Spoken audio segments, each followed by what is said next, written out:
A tax credit that rewarded companies for retaining employees during the pandemic eventually turned to a cash cow for fraudsters, and Trump's pick to run the IRS has been profiting off of it the past couple of years. Trump selected former Congressman Billy Long yesterday to head the IRS. Long left Congress in 2023, where he represented Missouri's 7th district since 2011. Since leaving Congress, he's been helping companies across the country file for the Employee Retention Tax Credit, and in return, would get a cut of their tax refunds. That seems innocuous, but we have more context on how tax preparation firms and people like Long allegedly exploited the system. In September 2023, the IRS temporarily stopped processing claims for the credit, hoping to squash widespread fraud in the program. The tax break, aimed at supporting businesses that kept employees on payroll during the pandemic, had spawned a cottage industry of tax preparation firms steering people, including those who were not eligible for the credit, toward it. The IRS began warning people about scams related to the tax credit, including firms that were wildly misrepresenting and exaggerating who can qualify for the credits. The fiscal cost of the tax refund bonanza was steep. What analysts had initially expected would be a roughly $55 billion program had ballooned into a $230 billion one, with projections that it could ultimately hit $550 billion. At one point, Billy Long even flew to DC to lobby his former colleagues against ending the tax credit. Earlier this year, Long traveled to Washington to try to persuade his former colleagues in Congress, who were considering closing the program because of its ballooning cost, not to follow through. The program was not shut down, and the IRS has started processing claims for the credit again, but with new anti-fraud measures in place. Now, if he is confirmed by the Senate to run the IRS, he would be in position to weaken those safeguards. Additionally, the $80 billion that Democrats and Joe Biden helped send to the IRS to increase enforcement and crack down on the ultra wealthy tax cheats, that those funds and that operation could be in jeopardy. I mean, when you juxtapose this with the cabinet, it seems almost deliberate. It seems totally actually deliberate in what Trump and his administration and his cronies are trying to do.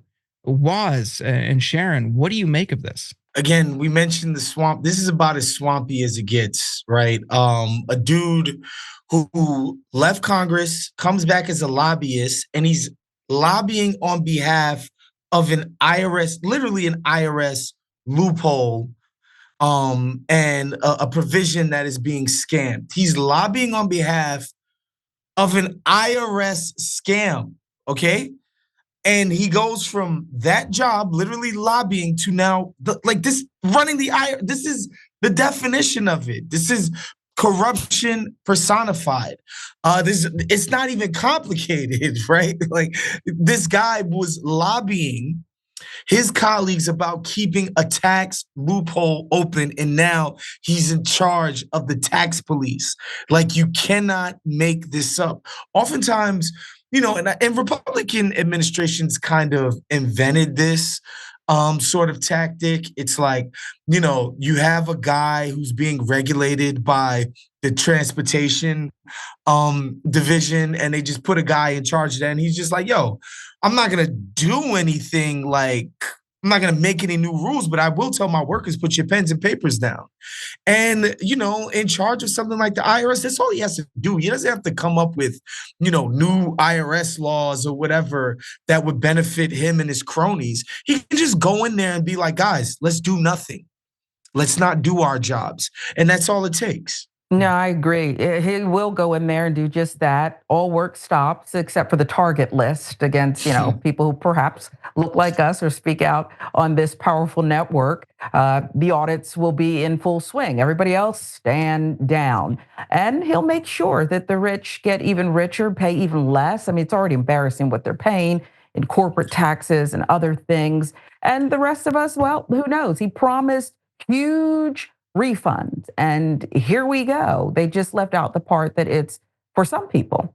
So this is what draining the swamp looks like, apparently. After he got rid of the Biden crime family, he decided that that was enough and he'd invite in new cronies to take over from there.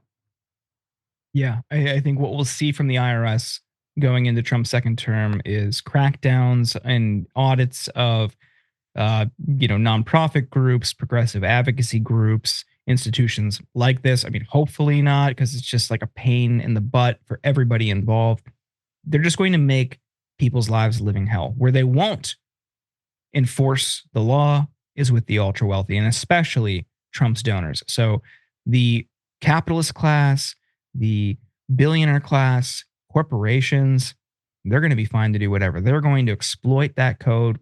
New tax loopholes will be written for them, I'm sure, so they can lessen their tax liability to the greatest extent. Meanwhile, we pay our fair share. Everyone pays their fair share. Every working person gets payroll taxes taken out. In some cases, it's a hardship for them, but they're going to rig that system to benefit the wealthy. And that's who Trump's priority is. It's not his voters. It's not the working class. He is not a true populist. He's used that rhetoric while riding a wave of genuine discontent and economic pain and hardship from people. And he's going to hang them out to dry yet again. Thanks for watching The Young Turks. Really appreciate it. Another way to show support is through YouTube memberships. You'll get to interact with us more. There's live chat emojis, badges. You've got emojis of me, Anna, John, JR. So those are super fun. But you also get playback of our exclusive member-only shows and specials right after they air. So all of that, all you gotta do is click that join button right underneath the video. Thank you.